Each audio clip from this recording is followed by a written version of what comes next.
Ponto e vírgula. Ponto e vírgula. Um espaço de grande entrevista com protagonistas da vida política e social. Ponto e vírgula. A partir das 18 horas, a segunda e quarta-feira, com reposição a terça e a quinta. Ponto e vírgula. Numa apresentação de Queiroz Silúvia. Rádio Correio da Quianda. A verdade em notícia na 103.7 FM.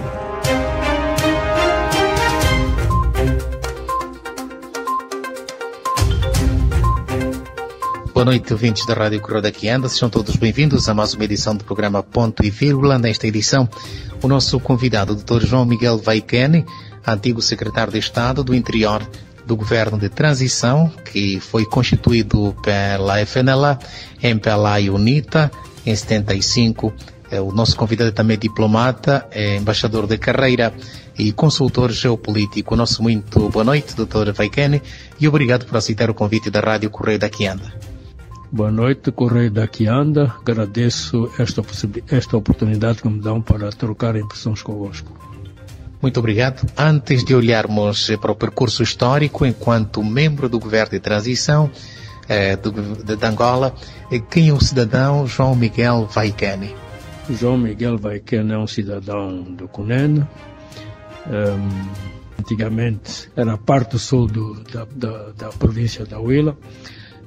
Estou na UNITA desde 1969 oficialmente, mas comecei a militar em 77, ainda estava no liceu. Fui estudante em Portugal, fugi de Portugal porque recusei ser português, portanto recusei ir para a tropa. Fugi clandestinamente, a pé, nadando, atravessando as montanhas, umas peripécias, até chegar a Paris, naturalmente. Não andei todo o tempo, fui fazendo autostop, de Paris estive escondido, até fui encontrado lá, encontraram-me lá outros camaradas como a Amélia Minga, que já é falecida, outros colegas, naquela altura éramos todos nacionalistas, e eu fui para a Suíça, onde estava concentrado o maior grupo de representantes e estudantes da UNITA na Europa. Será nesta trajetória que ingressou à UNITA a partir de Paris? Não, eu já era da UNITA quando saí de Angola. Fui talvez dos raros, se não o único, que é verdade que outro colega em Portugal era o Jacajamba, mas antes de conhecer o Jacajamba eu já participava nos CLAC, nos comitês de luta anticolonial, já pintava nas casernas, já falava da UNITA. O facto de depois de conhecer o Jacajamba ainda fortificou, quer dizer, a minha posição ficou ainda mais sólida porque já éramos dois. Depois foram aparecendo outros. Mas eu já saí da UNITA, já era da UNITA quando saí de Angola. E o ir para a Suíça, simplesmente fui integrar o grupo da UNITA, que era a secção da UNITA na Suíça, que era a Sunitas. Quem representava a UNITA naquela altura, em Suíça ou na Suíça? Na Suíça não havia bem, digamos, representantes, mas havia os grandes quadros da UNITA, o Zendel, o Ruben Chitacumbi, Jean Paul Mozinho, e depois mais tarde veio o Wilson, o Austin de Andrade, enfim. Mas sobretudo aqueles mais velhos, como também havia naquela altura outros elementos do MPLA, como por exemplo o embaixador de Angola que esteve nas Nações Unidas, também esteve lá. Do Ismael Martins esteve lá. Houve outros, Paulo dos Anjos, muitos angolanos estavam por ali. Digamos, eu referi-me ao grupo da UNITA porque fui para a UNITA, mas também havia os do MPLA e também havia os da FNLA. E como é que, voltando para a sua relação com a UNITA, como é que aconteceu? Do nada ingressou à UNITA ou naquela azáfama do surgimento dos movimentos de libertação? Não, quer dizer, nós no sul de Angola já éramos reivindicadores da liberdade. Nós estávamos a lutar pela independência do Reino Ovambo, porque nós não tínhamos jurado não ter nada com Portugal. Éramos muito alérgicos ao facto português. Mas eu lembro-me ainda quando era miúdo, acho que foi em 1956, quando apareceu o Craveiro Lopes, veio até Ondiva, que era freira dessa, para impor a soberania portuguesa. Portanto, quer dizer, para certificar que realmente aquela parte do território fazia parte da Angola. Portanto, a nossa convivência no espírito português ou sob o controle português era muito recente. Portanto, os nossos ideais eram contestatários. E tudo que contestava Portugal, porque era o nosso opressor, era bom. Portanto, muitos Quanhamas participaram também no levantamento em 1961, no 15 de março. O chefe das operações, o João Batista Pérez Traves, era um membro do FULA, da causa, do FULA, a Frente de Libertação da Angola, uma estrutura regional, que acabou por ser desmantelada pela PIDE. As pessoas foram presas e foram parar nas cadeias de omissões, entre os quais estava até o pai do atual deputado MPLA, Chova. Portanto, foi nesse quadro onde nós reivindicávamos e, com o tempo, fomos conhecendo outros cidadãos do mesmo país que nós, Angola, portanto, que também tinham reivindicações nacionalistas. E foi assim que, aos poucos, se aderiu ao movimento de libertação da Angola. Agora, para nós, havia dois factos na história. No movimento de libertação havia o 15 de março, onde Angola tremeu, os portugueses tremeram. Aliás, os próprios portugueses diziam que a UPA naquela altura teve 8 horas para tomar conta do poder em Angola, e não o fez. E depois, em 1966, quando a UNITA atacou o Luau, que era a Vila Teixeira de Sousa, onde obrigou o governador da Angola, geral da Angola, a deslocar-se até lá, porque foi um marco importante, e aquilo levantou naturalmente interesse na juventude. Eu fazia parte dessa juventude, portanto, comecei a militar em 77, ouvindo, porque aquilo era clandestino, do Lubango. Até diz, olha, aqueles senhores que vêm de Barba Preta, portanto, eram considerados lumumbistas de Barba. E nós tínhamos para evitar sermos, quer dizer, objetos da PIDE, tínhamos de cortar a barba, portanto, mas eram, digamos, os nossos indicadores. Assim, aos poucos, digamos, a rede clandestina foi se constituindo, né? Mas sempre com o cuidado de não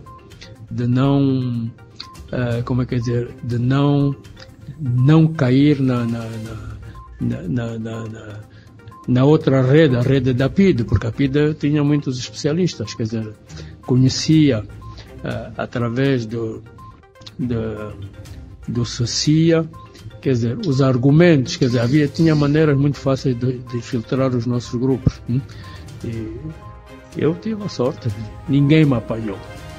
Dr. Vaikene levantou dois aspectos muito importantes para estudantes de História de Angola. Quando fala de 15 de março e do ataque de Teixeira de Sousa, se não estou em erro, o que aconteceu de concreto para melhor situar o nosso vasto auditório? E depois vou aditar aqui também o 4 de fevereiro. O doutor parece omitiu esse dado. Que fenômenos ocorreram nessas três datas? Não, o 4 de fevereiro foi o ataque às cadeias aqui de Luanda para libertar os prisioneiros que estavam aqui. Agora, o 15 de março foi quando realmente começou a guerra de libertação, onde o espaço controlado pela UPA era enorme, tinha um exército, onde os portugueses tiveram medo. Foi a partir daí onde o Salazar disse que para Angola e com força já, onde mobilizaram esforços enormes. Não foi na cadeia, embora eu não quero entrar na polêmica aqui. O 4 de fevereiro existe, sim senhor, é uma data importante na história de Angola, mas quem desencadeou a guerra em Angola, a guerra de libertação, foi a UPA, sejamos justos, no 15 de março. Agora, em 25 de dezembro de 1966, foi a UNITA que atacou. A UNITA iniciou a sua quer dizer, o anúncio da sua presença no movimento de libertação, atacando o Teixeira de Sousa, onde o chefe da PIDE ali morreu. Portanto, onde o Rebocho Vaz, que era o governador-geral, teve de se deslocar lá porque foi um ato bastante importante. E isso levou com que o governo português pudesse aproximar os movimentos de libertação? Não, quer dizer, a UPA existia. O 4 de fevereiro existiu. O MPLA reivindica que, embora não foi nada, foi o D. Manuel das Neves, o cônego D. Manuel das Neves, estava a trabalhar para a UPA, não é para o MPLA. Portanto, estava tudo ligado com a UPA. Mas eu não quero entrar na polêmica, mas são as 3 datas importantes que permitiram naturalmente que cada angolano interessado na libertação do seu país, quer dizer, no fim da colonização, sim, procurasse desenvolver mais os seus conhecimentos ou procurasse encontrar vias de ir ter com o movimento de libertação. Havia muitas vias, vias internas, vias externas, pelo norte, pelo sul. Eu lembro-me que fui com a minha mãe e mais um primo, fomos encontrar um primo, demos rendezvous do outro lado da fronteira, na Namíbia, e juramos os 3 que iríamos. Eu iria pelo norte e ele iria pelo sul. Ele acabou por entrar na SWAPO e eu, portanto, o mais interessante é que depois encontramos-nos nas bases no Massive, porque a UNITA e a SWAPO eram aliados naquela altura. Falando desse fenómeno também interessante, como é que é a relação dos povos do Cunene e da vizinha Namíbia aí na fronteira? Quando fala do irmão que vai à Namíbia, que entra a SWAPO, depois regressa ao país e integra as forças da UNITA? Não, quer dizer, a relação de um lado e do outro, somos o mesmo povo. Falamos a mesma língua, temos a mesma história. Portanto, não há... É verdade que o nosso reino está dividido em 2 partes. A parte norte é o sul da Angola e a parte sul é o norte da Namíbia. Mas a língua é a mesma, talvez as visões não sejam as mesmas hoje, porque do outro lado eles controlam o poder na Namíbia e do nosso lado nós fazemos parte da província do Cunene. Muito recentemente foi entronizado o novo rei do povo Quanyama. Mais de 100 anos depois, este rei representa também o povo que está na Namíbia, no caso? Permita-me não falar sobre esse assunto, que é um aspecto sensível, e como ainda não troquei impressões com o rei entronizado, não gostaria de me estender mais. Vou lhe dizer o seguinte: para nós os Quanhamas, os Ovambos, só é rei se a mãe for rainha. Não é um regime patriarcal, é um regime matriarcal. E pelos vistos, isso também foi facilitado pelo MPLA. Não tem nada a ver com o MPLA. Nós não temos nada, o reinado Quanyama não tem nada a ver com o MPLA. Uma coisa autónoma, lutou contra Portugal, foi um poder que está na história na história universal e que não depende nada das manobras, digamos assim, dos historiadores angolanos. Dr. João Miguel Vaikene, agora vamos olhar do seu percurso enquanto um dos atores do governo de transição que foi constituído pela FNLA, MPLA e UNITA em 75. Como é que foi essa experiência dos acordos que levaram à constituição deste governo de transição? Não, a experiência do governo de transição, eu penso que foi uma estrutura necessária, aliás, saída do acordo do Alvor, e que pela negociação mostrou-se que era necessário ter uma entidade capaz de dirigir, conduzir Angola até as eleições e esperar que no dia 11 de novembro o presidente de Portugal declarasse Angola independente. Porque quem tinha de descolonizar era Portugal. Nós não tínhamos de descolonizar. Portugal é quem devia descolonizar. Agora, esse governo, penso que teve pouco tempo para implementar as suas responsabilidades. Hoje pode-se dizer assim, porque é preciso também encontrarmos algumas pessoas pela primeira vez e lá estamos a discutir, indiretamente ou diretamente as pessoas procuravam saber, bom, como é que pensa sobre tal assunto, não é? Quer dizer, também para talvez colocá-lo nesta ou naquela região de pensamento ou de ideológico, mas sobretudo vermos quais eram as inclinações de uns e outros em relação à independência do país. Era necessário mais tempo para consolidar, digamos assim, o próprio poder do governo de transição,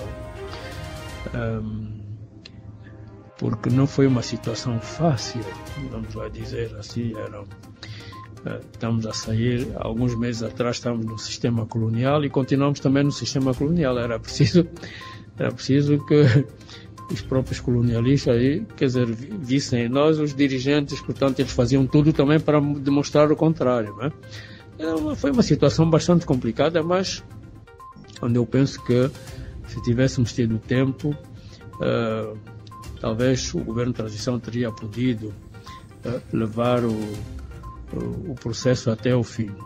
Mas, por outro lado, quem devia descolonizar não éramos nós, era Portugal quem devia descolonizar. Portugal é quem tinha o poder, digamos, a segurança do país. Tinha 24 mil soldados, tinha o exército, tinha a marinha, tinha até os paraquedistas, tinha a força aérea, tudo isso estava.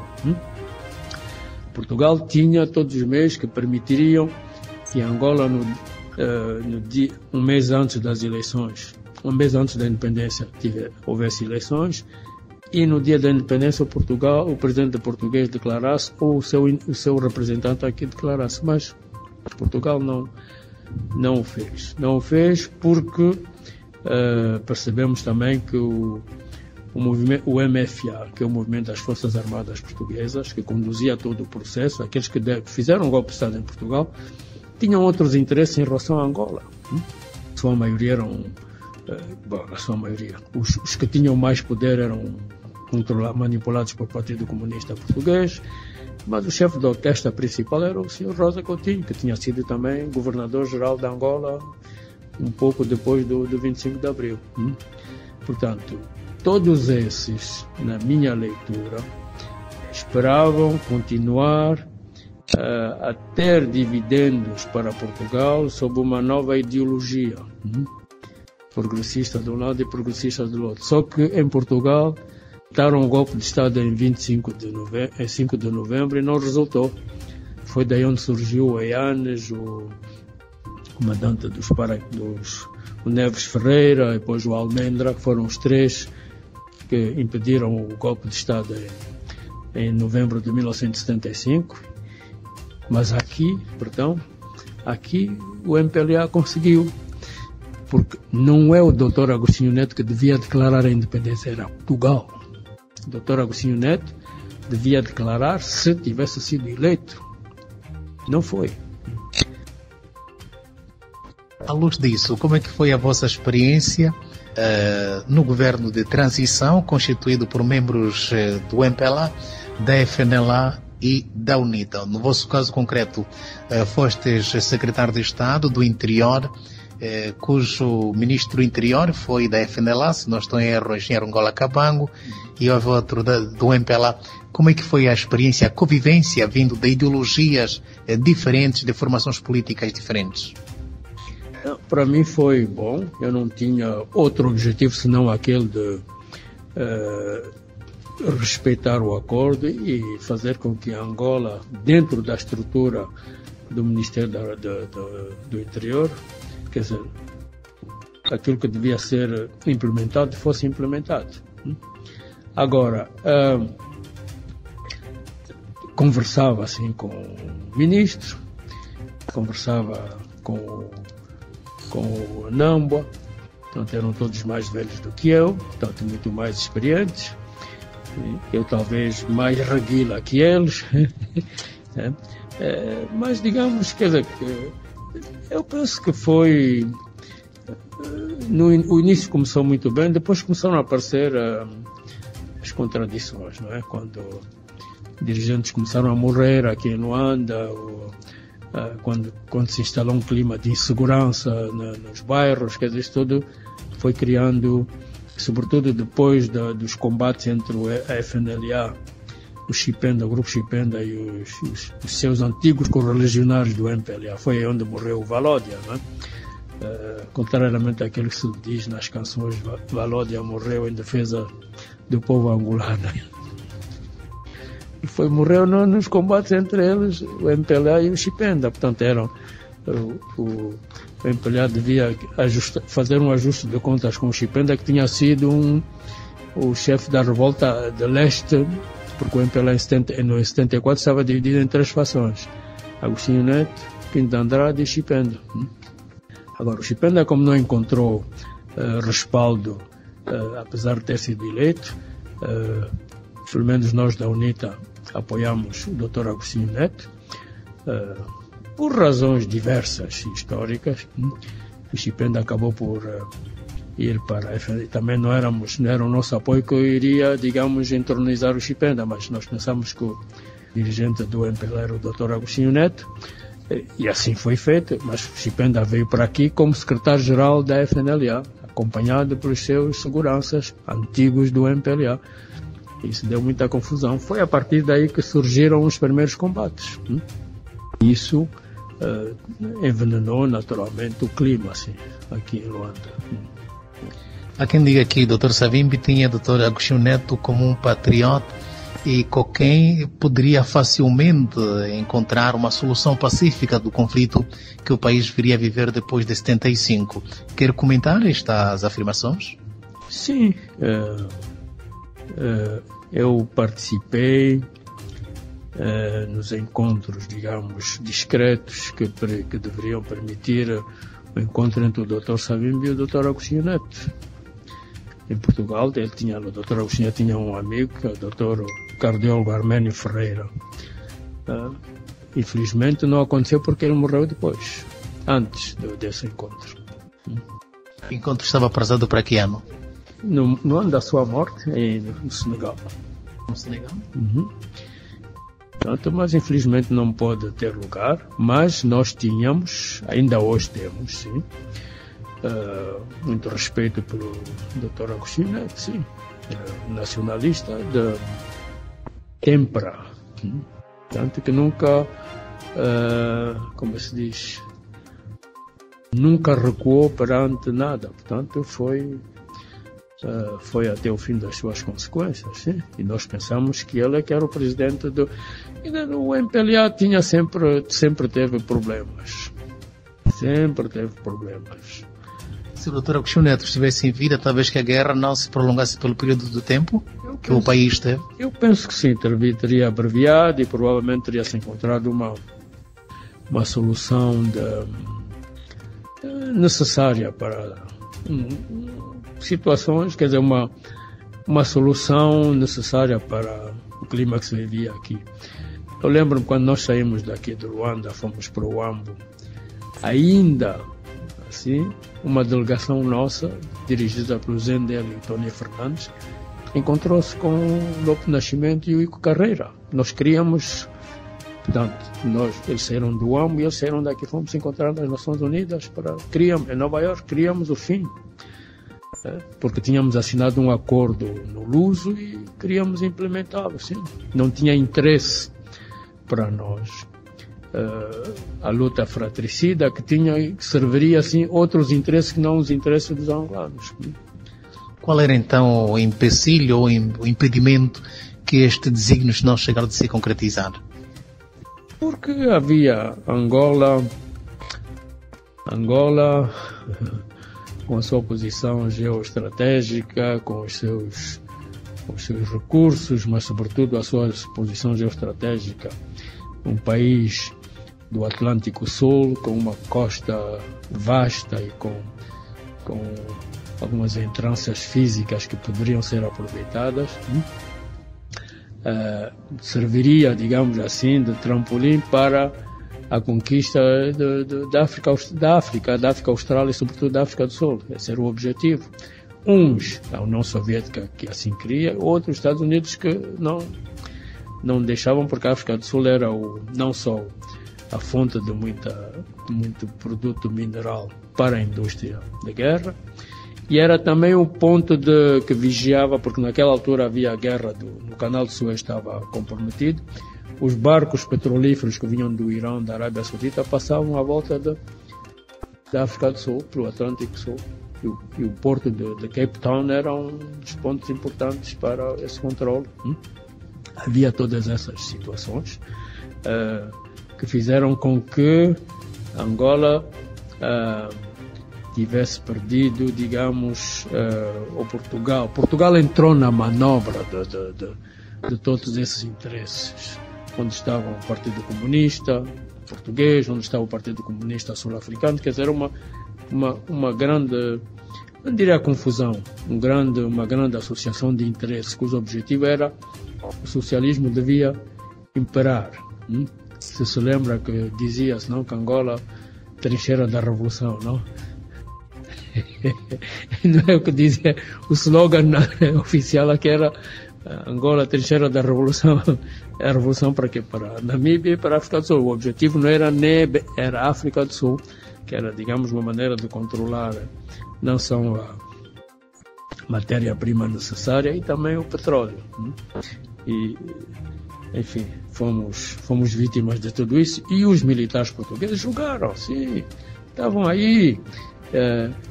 Se lembra, não sei se vocês têm a ideia, quando a golpada, digamos assim, da União Soviética foi ameaçar o flanco oeste da NATO, que era Portugal, naquela tentativa, o golpe de Estado de 5 de novembro, onde as atenções da NATO, da CIA, todas estavam viradas para Portugal, para impedir, mas descobriram, quer dizer, abriram aqui o flanco onde a União Soviética queria, era aqui, o resto é blá blá, podem dizer o que quiserem.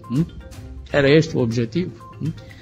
Sabia-se, a União Soviética sabia que não iria obter Portugal, mas sabia que ameaçar Portugal era uma condição importantíssima, porque fazia que todas as atenções estivessem convergessem para ali. Foi o que houve. E nós depois entramos em guerra civil desnecessária. Dr. Vaiken, voltando ao seu cargo enquanto membro do governo de transição, qual era o papel reservado ao secretário de Estado do Interior? Bom, tínhamos uma divisão de trabalho, se quisermos, quer dizer, cada um de nós tinha a sua tarefa. Eu tinha o desmantelamento da UPVDCA, o Nambua, se não estou errado, ocupava-se da polícia. OPVDCA? OPVDCA, Organização Política Portuguesa de Voluntários, quer dizer, eram civis de Angola, que era uma espécie de milícia. Portugueses, sim, todos aqueles que estavam aqui eram portugueses, mas na sua maioria encontravam-se muitos brancos, muitos mestiços, que davam sorra a todo o patrício, quando dei patrício, todo negro que aparecesse a partir das 9 horas, já ninguém andava. Da noite? Da noite já ninguém andava.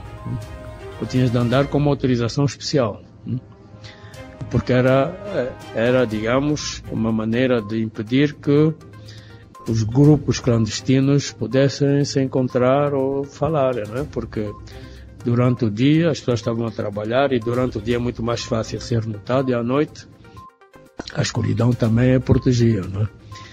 Mas havia grupos em todo o lado, nas cidades, alguns apareciam nos bairros, Também as pessoas que faziam militância noturna sabiam que a tal hora vem o grupo tal ou passam. Portanto, eram maus, mataram muita gente. Eu lembro-me, ainda quando era jovem, mas jovem já grande, esse OPVDCA, quando os vizinhos, parece até anedótico, sonhavam porque armas vinham em nossa casa destapar os meus pais. E esses vizinhos são do MPLA. E eles descobriam? Descobriram que eu estava à procura de armas, descobriram os meus pais do Cuecas. Descobriram nada, mas é só para dizer que esses mesmos vizinhos faziam, durante o dia eram parcial, à noite eram milícias da OPVDCA, portanto eram serviços secretos. Não é bem secreto, não, era todo a estrutura colonial permitia, por exemplo, em todo o perímetro, digamos, urbanizado, fazia uma quadricular, quer dizer, procurar saber quem é quem. E o saber quem é quem muitas vezes aparecia à noite, às vezes ouvias, o fulano saiu, morreu, desapareceu, porque foi apanhado, foi morto e deitado a algures ou enterrado a algures. Foi uma estrutura que tive muito prazer em quebrá-la, porque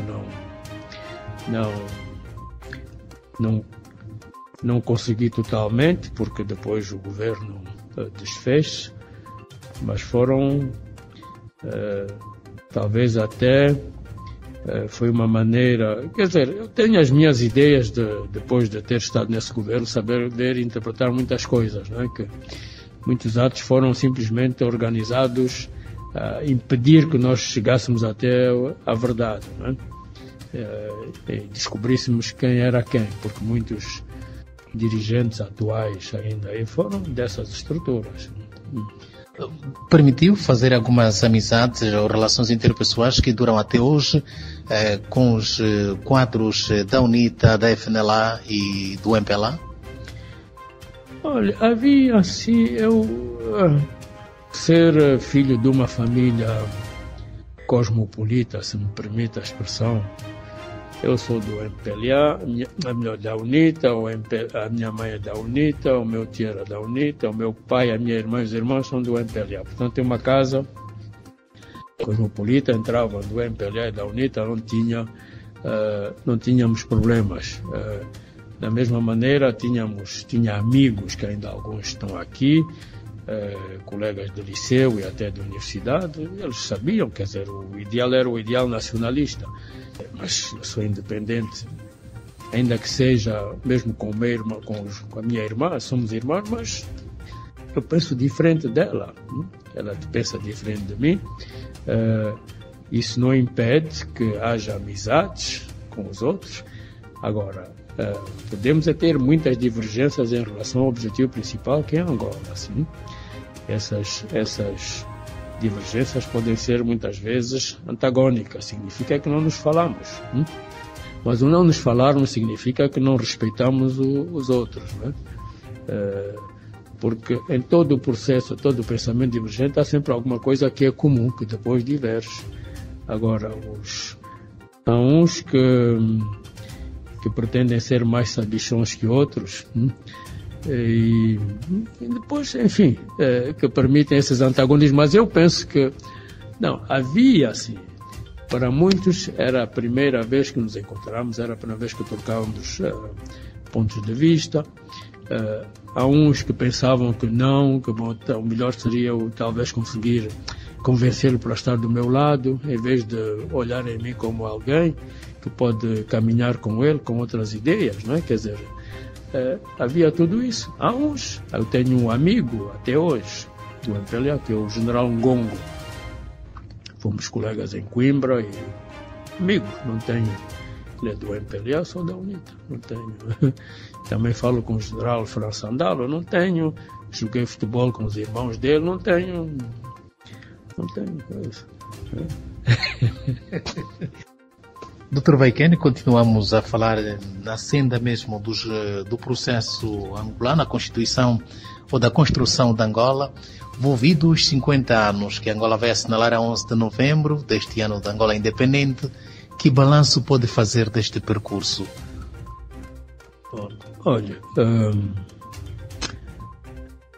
o balanço tem coisas positivas e coisas negativas. A maioria são coisas negativas e eu considero a maior de todas o facto de o cidadão angolano não poder ser um cidadão livre, não ter liberdade, não ser respeitado. Um cidadão angolano, a grande maioria vive na miséria. E o que nós vemos aqui em Luanda, as pessoas vão comer no contentor, vão comer no lixo. O homem angolano transformou-se em viver na porcaria, desculpa a expressão, como um animal. Isso é negativo. Não, só isso mancha, digamos, a imagem da Angola. Mancha a liberdade adquirida. O mundo exterior vê-nos e diz, vocês gritaram, criam e agora afinal foi para isso. E o antigo colono, naturalmente, está à espera, não é? Nós tornamos aquilo que o atual presidente dos Estados Unidos tinha dito aqui há uns anos atrás, quando estava no poder, que a África era a shit hole. Estou a dizer como está, não é? Portanto, o que não é correto, este país tem condições, tem muitas possibilidades para que a população saia do estado de miséria onde se encontra. Não é possível, não é aceitável. Eu não aceito. Eu há dias estive aí na sexta-feira passada, fui fazer um trabalho de campo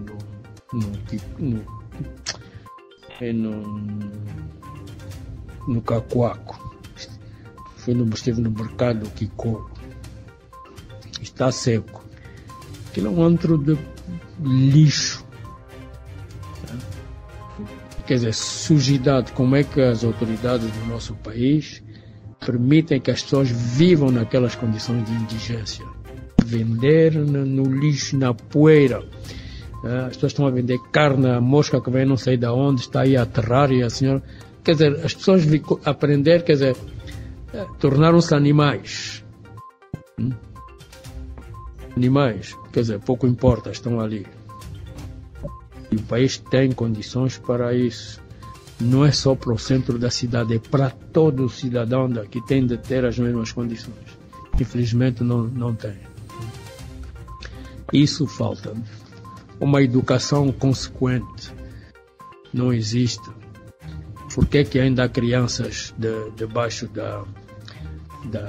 das árvores? Eu fui também a Quilengues, na Huila, fazer uma deputação. Fui lá, é pena não ter no meu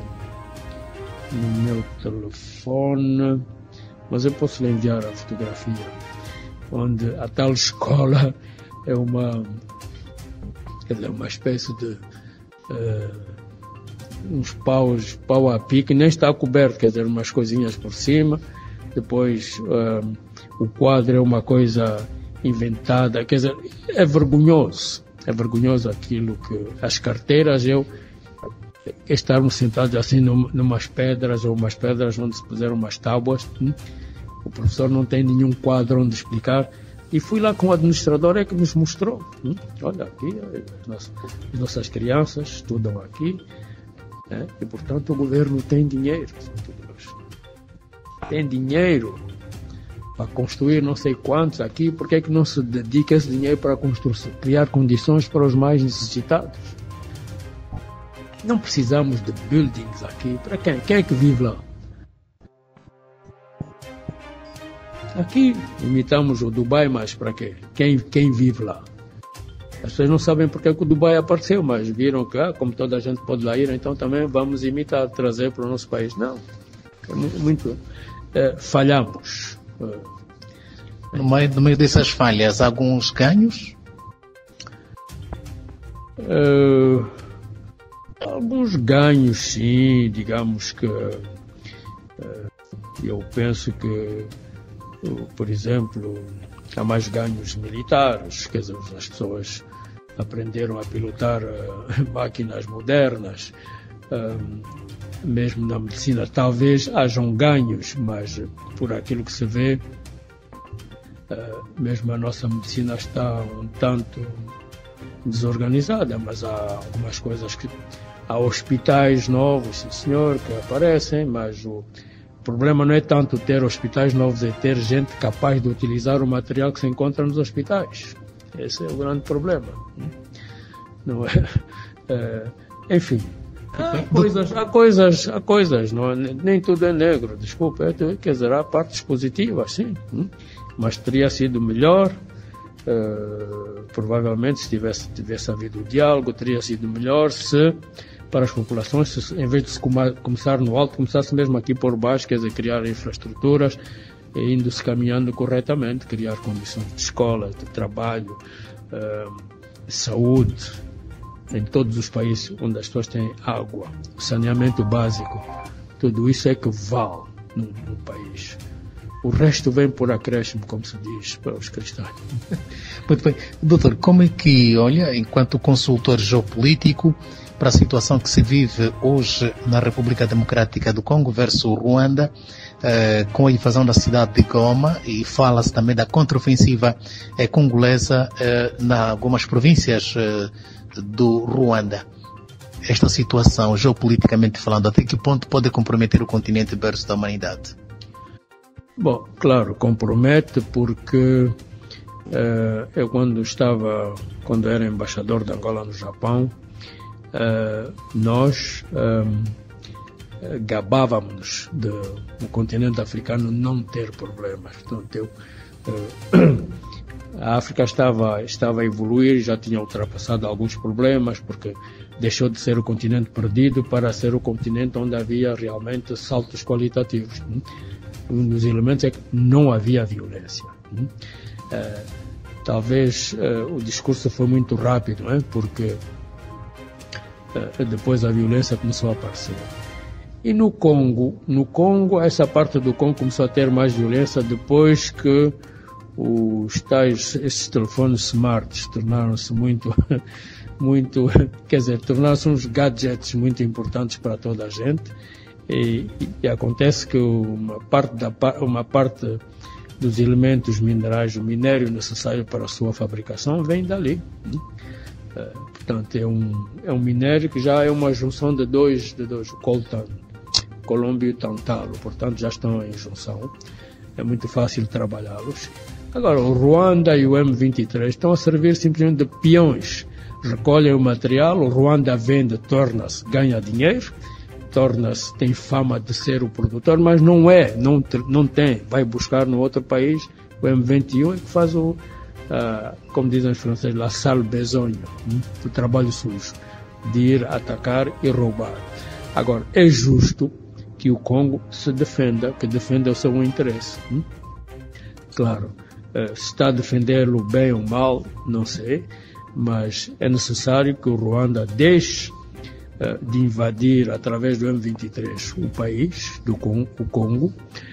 É necessário que haja um respeito pelas regras do direito internacional.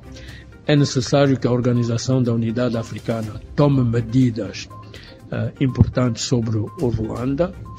E se não tiver meios, então tenha que peça às Nações Unidas, o Conselho de Segurança. Só que ali onde está o grande problema, não é? As grandes companhias que utilizam o minério do Congo para a sua indústria fazem parte de países que também são grandes financiadores, quer dizer, contribuintes para o orçamento geral das Nações Unidas e do Conselho de Segurança. Portanto, é um pouco difícil, mas eu gostaria que, como presidente de Angola, é o intermediário necessário entre esses dois países, que houvesse realmente sucesso. Sucesso significa paz definitiva. E que os ruandeses e os congoleses pudessem encontrar um modus vivendi local, mas que deixassem de fazer guerra. No fundo, quem sofre são as populações civis. Dr. Vaiken, o que se espera da presidência de Angola na União Africana? O presidente João Lourenço vai assumir a liderança da maior tribuna política do continente africano em fevereiro próximo já. O que é que se pode esperar? Quais são os desafios que se apresentam para o estadista angolano? Desafios há muitos, mas eu não penso que ele possa resolver tudo. Mas o grande desafio que o presidente, ele já é mediador e vai ser presidente por um ano da União Africana. A questão do Congo é o desafio mais importante. É preciso calar as armas. O Congo faz parte da SADC. A SADC é a REC, portanto, a comunidade regional econômica mais importante de todas aquelas em que está dividida a África. É aquela para a qual todos os olhos do mundo inteiro convergem. Tem muita população, tem um nível de vida elevado, tem indústria, tem energia, tem minério. Portanto, é preciso que a ação do Presidente da República, quer dizer, quando ela tiver de ser exercida, tenha em conta esses elementos que estou a dizer. Não é só dizer que, reunir aqui e ali. Não é tanto reunir aqui e ali, é realmente procurar resolver, quer dizer, aproximar as partes. Claro, ele não vai fazer as pazes no lugar do Ruanda, né, com o Congo, não é? Mas ter uma voz forte, obrigar as partes, né? E se não for possível, se a razão exigir, então pedir o apoio de outros elementos. Mas é preciso que há elementos, naturalmente, do continente africano, em primeiro lugar, antes de sair do continente africano. Eu penso que é preciso, utilizar todos os meios necessários postos à sua disposição pelo continente africano, pela União Africana, e também penso que a sabedoria de Angola pode servir para ajudar a resolver esse problema. Esse é um ponto crucial. Por outro lado, eu penso também que ao dirigir a União Africana, não podemos, não pode ser só como dirigir por dirigir. Temos no fim do seu exercício, tem de haver um balanço. Esse balanço tem de ter sinais positivos ou negativos, e o meu desejo é que hajam sinais positivos, quer dizer, que muitas coisas, Angola, para a imagem de Angola e também para a imagem do continente e também para a imagem da África Austral. Nós estamos na África Austral, é preciso que o peso da África Austral seja muito importante nisso. Já correr mesmo para a reta final, como é que o Dr. João Miguel Vaiken encara a democracia interna no hemiciclo angolano, no Parlamento, hoje como oposição, ou com um número significante de representação parlamentar, no caso a bancada parlamentar da UNITA, de que faz parte, com 90 deputados. A expectativa criou-se em 2022, depois das eleições, de que o Parlamento poderia ter um debate muito mais acirrado, olhando também pela qualidade dos parlamentares eleitos. Não, sim, quer dizer, a contribuição da UNITA é válida, é muito importante. Tem um debate acirrado, sim senhor, tem tanto nas comissões de especialidades, como também nas reuniões plenárias. Agora, os assuntos talvez ainda não sejam aqueles que talvez a população queira ouvir, não? Portanto, ainda não tivemos debates sobre a educação no nosso país, sobre a saúde, sobre a situação econômica no nosso país, sobre os transportes, quer dizer, ainda não tivemos esses debates. Gostaríamos também que falássemos das autarquias, porque pensamos que as autarquias, o poder local é um dos elementos importantes para o desenvolvimento deste país. E quanto mais atrasarmos, mais o nosso país vai ficar atrasado. Porque se nós olharmos um pouco através dos vários continentes, vemos que o poder local tem um papel muito importante no desenvolvimento desses países. E nós gostaríamos, sim, que no futuro esses elementos fossem discutidos e houvesse um real interesse, um debate que permitisse, quer dizer, que a Angola, que o mundo pudesse ver que sim, afinal Angola está a dar passos importantes para a sua organização e para o seu desenvolvimento. No cômputo geral, pode-se dizer que a democracia é saudável na Assembleia? Sim, a democracia é saudável. Quer dizer, há momentos menos bons, mas eu penso que sim, a oposição tem conseguido defender-se, sim. Às vezes há um pouco de iuiuius, quer dizer, mas enfim, mas estamos bem, quer dizer, depois do iuius encontramos e rimos-nos, não é? É mais importante. Não, está saudável, quer dizer, está, e essa qualidade eu penso que com o tempo vai se consolidar ainda mais, não é?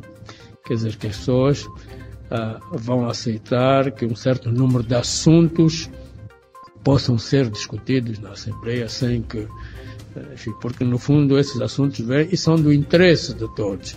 Agora, é preciso que os assuntos discutidos na Assembleia as leis sejam regulamentadas e aplicadas para a população poder sentir esse efeito. Agora, quem aplica é o governo, quem regulamenta é o governo. Portanto, aí talvez o governo procure travar em algumas partes, né? Há quem diga que muitos parlamentares hoje estão amarrados às suas formações políticas, independentemente da sua capacidade técnica de argumentação, tem de depender somente da orientação político-partidária. Até que ponto que isto pode limitar a ação do deputado e também para a democratização mesmo da própria Casa das Leis? Não, veja, não é bem verdade isso. A orientação,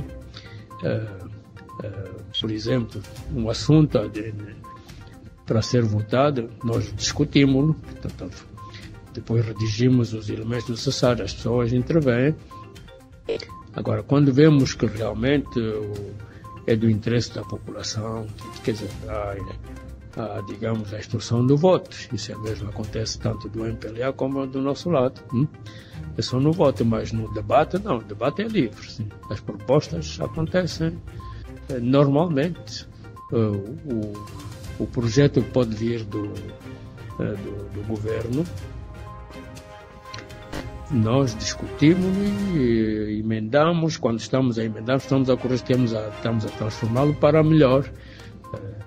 Embora não tenha saído do nosso lado, sim, isso acontece.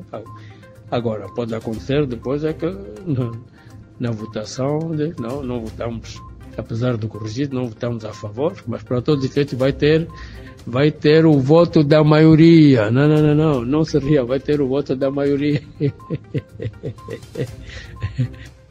É isso, vai ter o voto da maioria.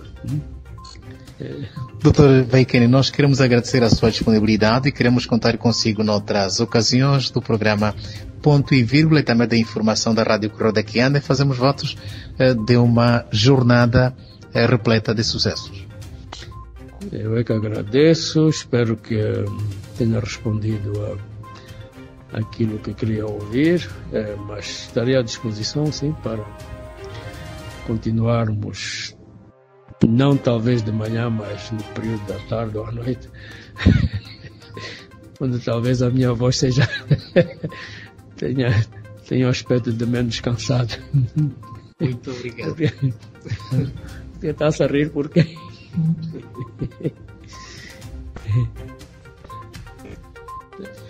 Assim, pois, foi a conversa com o deputado, diplomata João Miguel Vaikene, sobre os mais variados assuntos, sobretudo históricos, que marcaram a construção do nosso país com a constituição do primeiro governo, o governo de transição, constituído pelo MPLA, FNLA e a UNITA, entre outros aspectos do interesse público que nós abordamos. A coordenação foi de Mário Silva. Eu sou Queiroz Chilov e a todos nosso muito boa noite e obrigado pelo carinho da audiência. Ponto e vírgula. Um espaço de grande entrevista com protagonistas da vida política e social. Ponto e vírgula. A partir das 18 horas, a segunda e quarta-feira, com reposição a terça e a quinta. Ponto e vírgula. Numa apresentação de Queiroz Chilúvia. Rádio Correio da Quianda.